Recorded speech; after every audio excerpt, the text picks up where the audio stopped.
Okay, let's unpack this.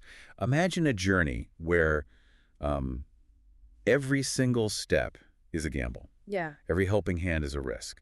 And, every flicker of hope is just shadowed by this unimaginable brutality. Mm-hmm. Today, we're taking a deep dive into an extraordinary piece of literature, Colson Whitehead's Pulitzer-winning novel, The Underground Railroad. It's such a remarkable work because Whitehead takes this fantastical concept, a literal underground railroad, with trains and tracks, Right, actual trains, and grounds it in the brutal realities of American slavery. We'll follow the narrative through the eyes of Cora, a young enslaved woman, as she navigates this truly treacherous path to freedom. So our mission today is really to extract the most important nuggets of knowledge and insight from this powerful story. Yeah. We'll look at the vivid details of life under bondage, the shocking societal experiments Cora encounters, and the surprising resilience, really, of the human spirit. You'll gain, I think, a deeper understanding of the complexities of that era, the nuances of the struggle, and maybe even some aha moments about the very nature of freedom itself. And we've got a wealth of source material here. Key excerpts that really shed light on Cora's personal journey, her family's legacy, Right. and the varied, often contradictory systems of control and resistance across different states. We'll see how Whitehead meticulously crafts these distinct states of possibility on this fictionalized journey. States of possibility. I like that framing. Yeah, each presenting a chillingly different face of oppression and, a unique challenge to Cora's pursuit of liberty. Okay, so our journey with Cora starts on the Randall Plantation in Georgia, a place where the roots of resistance, well, they run deep, don't they? Stretching back generations. What does Whitehead immediately establish about Cora's lineage through her grandmother, Ajori? Well, right from the start, we get this sense that Jerry's life is just a testament to survival against, unimaginable odds. Yeah. She was sold repeatedly before even arriving on Randall, part of this mass human cargo, traded for rum and gunpowder. It's just horrific. It is. But what Whitehead really highlights isn't just the sheer dehumanization, the being traded like goods. Right. It's Ajari's remarkable ability to pay attention, to learn to distinguish between types of cruelty. It's a skill born of pure necessity, really, that she would pass down. And the sense of inheritance, of survival, it seems to literally take root for Cora and her mother, Mabel, doesn't it? Yeah. With that fiercely protected 3-yard square garden plot. Exactly. It's such a small detail, but it feels so significant. Oh, absolutely. That tiny plot becomes this profound symbol. It's defiance, it's ownership, in a system designed to deny both. Yeah. And Mabel, Cora's mother, she embodies this legacy even further by achieving this rare, successful escape from Randall. Which was almost unheard of. Almost. But then her tragic death in the swamp, bitten by a snake, it just underscores the constant, unpredictable dangers, even for those who manage to break free. And it leaves Cora with that powerful sense of abandonment, doesn't it, that really haunts her. It absolutely does, yeah. So Cora is left on Randall, and we see her childhood kind of mirroring these ancestral struggles. What's one moment that truly captures her defiant spirit, especially facing the brutal Randall brothers, James and Terrence, and their cruel overseer, Connolly? I think the doghouse incident with Blake is probably a key example. Right. She's just the slender girl, but when Blake destroys her garden plot for his doghouse, she goes and gets a hatchet. Wow. And Whitehead writes that her expression just conveyed, "You may get the better of me, but it will cost you." Chilling. It is. It's not just about defending a garden, right? It's about asserting her personhood, her legacy. It shows that even enslaved individuals possess this, unbreakable spirit. That's a powerful declaration. And speaking of brutality, Terrence Randall, the younger brother, he's portrayed as particularly sadistic, isn't he? With an ornate imagination for discipline. Yeah. Taste my plums is one horrifying phrase used. And we also see the lasting physical scars, like Cora's X-shaped lash mark from Connolly. How does Whitehead make the reader grasp the systemic, inescapable nature of this violence without just dwelling on gratuitous detail? Well, he weaves it into the fabric of daily life. It's constant, but not always graphically explicit in every scene. Okay. The horror is in its pervasive presence. You see the routine care given by the hob women like Nag and Mary to the injured. Right. which speaks volumes about how common and severe those injuries Yeah, were. it normalizes the horror in a way. Exactly. Yeah. And Whitehead also uses implied threats and the stark contrast between someone like James Randall, who might seem moderate but is still a slave Still owner. part of the system. Absolutely. And his truly vicious brother, Terrence. It shows cruelty on a spectrum, but it always leads to the same dehumanizing outcome. And then from that terror, Cora is whisked away on the literal Underground Railroad, that first train journey, in a boxcar. It sounds absolutely terrifying. Oh, it is. Squeezing Caesar's hand for comfort. Meeting these mysterious station agents like Lumley and Sam. What does that initial transition tell us about the nature of this underground world? It's immediately clear this is no grand, well-oiled machine. Right. It's desperate, it's clandestine, it's staffed by individuals like Limley, who is described as skeletal, no good with steam, but somehow he's a station agent. Not exactly reassuring. Not at all. And Sam, the jolly white man hiding a station beneath his barn, he epitomizes the risk and, frankly, the moral ambiguity of these alliances. Yeah. It's a world of shadows. Trust is fragile. Help is often improvised and deeply, deeply perilous for everyone involved. So they arrive in South Carolina, and it sounds like a completely different world. A modern city, a 12-story Griffin building with an elevator. Yeah, the only one for hundreds of miles. It initially seems like this beacon of progress. How does Whitehead use this setting to sort of lure Cora and Caesar in initially? And what does it represent as one of those states of possibility? Well, it's presented as this really tantalizing state of possibility, isn't it? A complete inversion of plantation life. Totally different. Totally. Formerly enslaved people living in dormitories, they have jobs, they earn wages. Cora even gets to learn to read and write in Miss Handler's schoolhouse. Which is huge. Monumental, especially after Randall, where learning to read could literally cost an enslaved person their eyes. This feels like real freedom, a community flourishing out in the open. That facade of progress, it doesn't last, does it? The sources reveal this deeply disturbing truth just lurking beneath the surface. And that's where Whitehead's genius, I think, really shines, exposing the insidious nature of control. How so? We uncover this public health program under a Dr. Stevens, that is. Well, it's nothing short of horrifying. Okay. It involves blood research into diseases like syphilis, using black patients as unknowing subjects, treating them with sugar water at Red's Cafe. Oh my God. And even more chilling is the mandatory surgical technique for sterilization. Perfected, quote-unquote, on the colored inmates of a Boston asylum, forced upon certain black women, those with more than 2 kids, or deemed imbeciles or habitual criminals. So it's eugenics, basically. Absolutely. It forces you to ask, what does progress truly mean when it's effectively managing human beings for social control, preventing the growth of the black population? It's just a new form of bondage, really, disguised as benevolence. And Cora's own experience, working as a type, an actor in the museum's exhibits, that brings this critique home even more, doesn't it? It really does. Performing life on the slave ship and typical day on the plantation.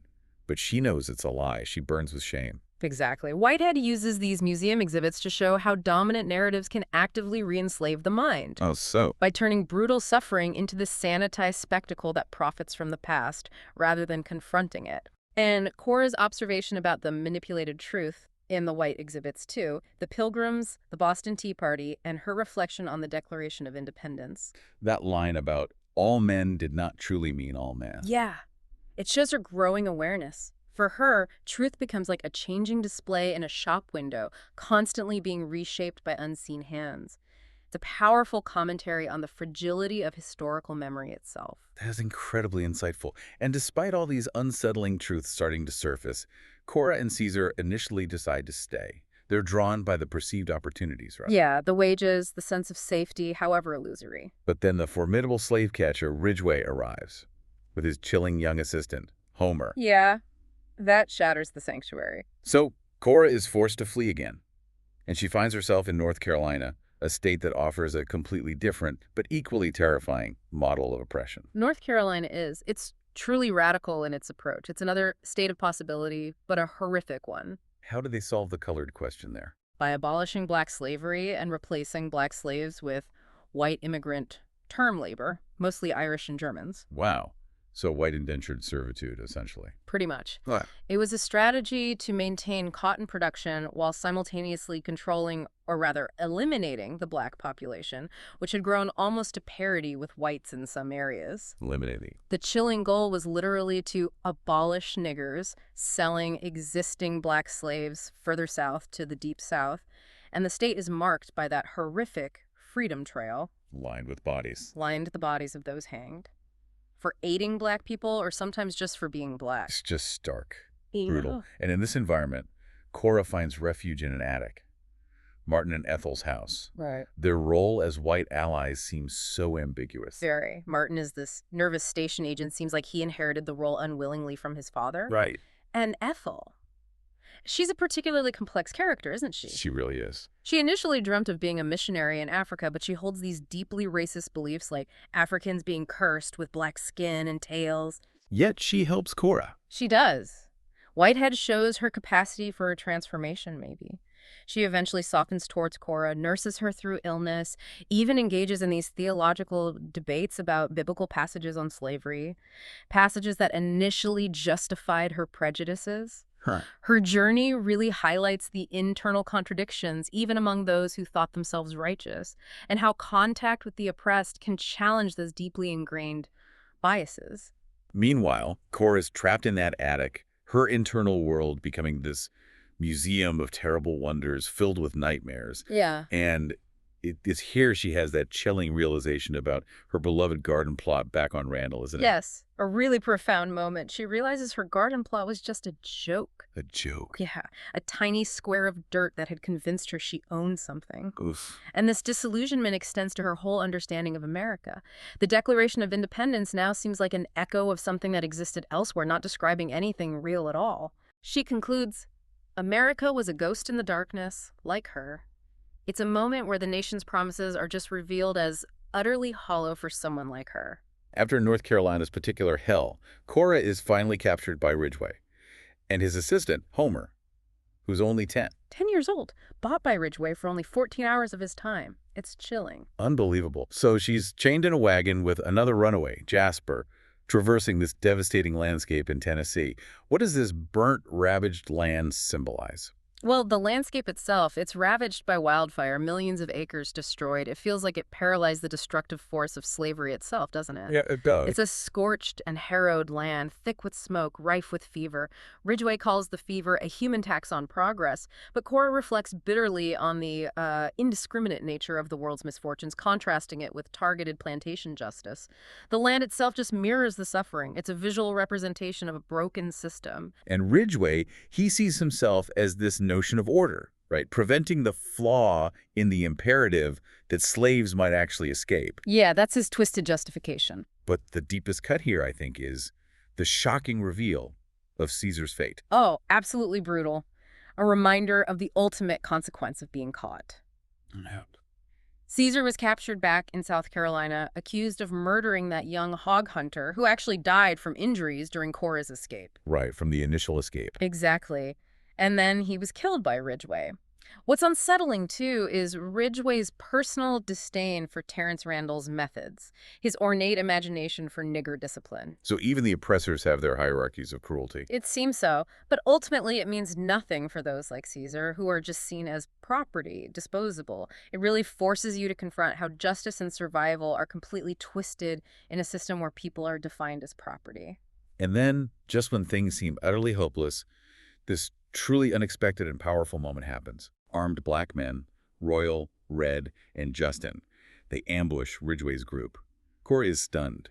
She's never seen colored men hold guns. That must have been a pivotal moment for her understanding of resistance. Completely transformative, I imagine. Absolutely. And Royal's background. He's a freeborn man from the North. His parents were a barber and a midwife. He reveals this completely different kind of freedom and power. So he's part of the actual Underground Railroad, the historical one. Exactly. The network involving coded messages, bribes, moving people secretly. His presence just shatters Cora's previous limited experience of resistance. It introduces the idea of organized, armed defiance. Active liberty she hadn't known existed. And from the charred earth of Tennessee, Cora finds herself. Yeah. Where next? Indiana. Indiana, yes, at the Valentine farm. And this place, it feels like a fleeting utopia. Right. It's a thriving black community founded by John Valentine, a white man who actually bought his wife Gloria's freedom. So a genuine haven. It's presented that way. It's a hub of the Underground Railroad, offering healing, a chance for fugitives to take stock. There's this profound focus on education, kids reciting the Declaration of Independence, Cora getting access to a library, there's community gatherings, self-sufficiency. And there's Lander, the orator. Yes, Lander, a mixed-race abolitionist, describes himself as a hybrid, a new beauty, advocating for collective uplift. But his message is powerful and also unsettling. What does he say? He says, sometimes a useful delusion is better than a useless truth. Here's one delusion, that we can escape slavery. We can't. Its scars will never fade. Wow.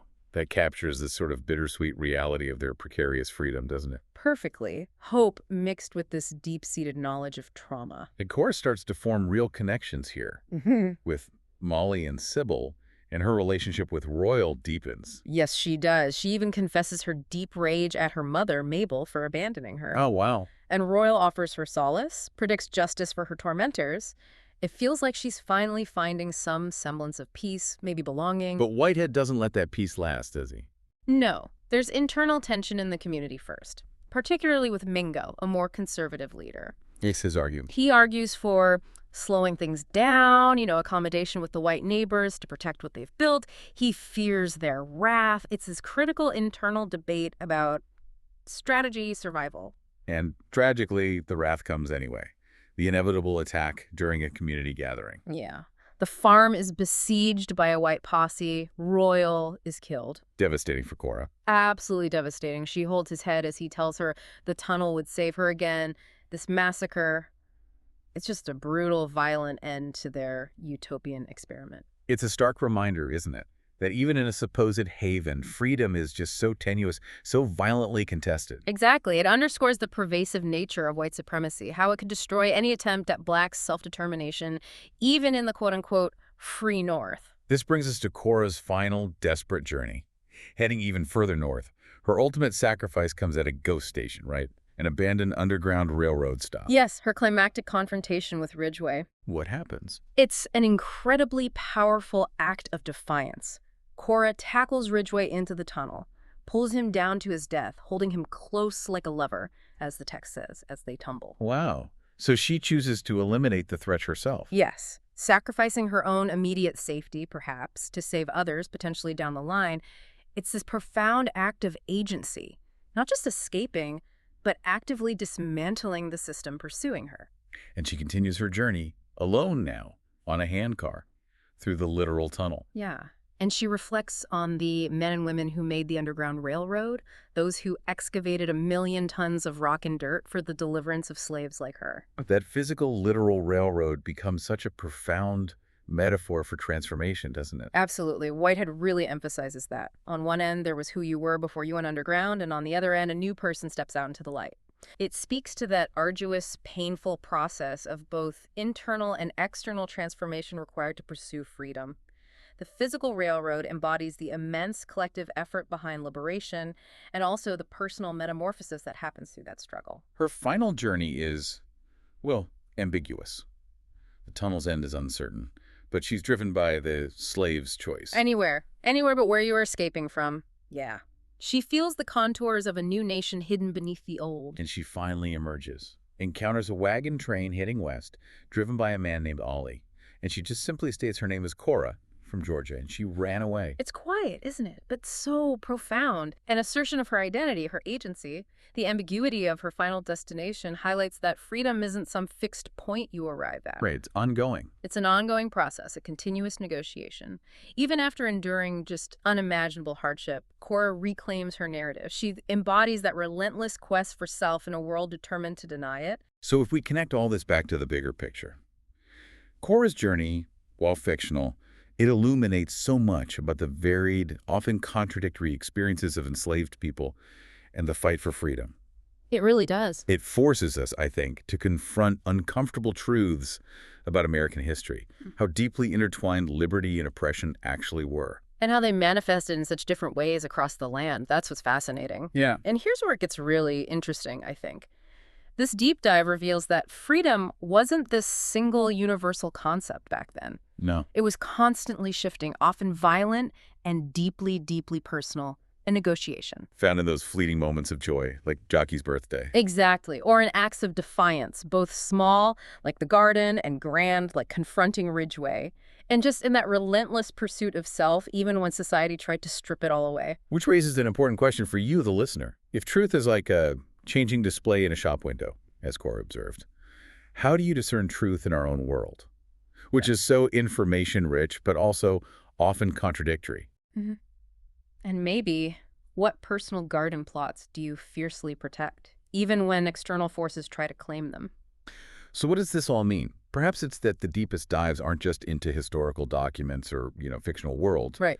but into the persistent questions they raise about human nature, about resilience, and that enduring quest for what it truly means to be free. Mm. What will you explore next?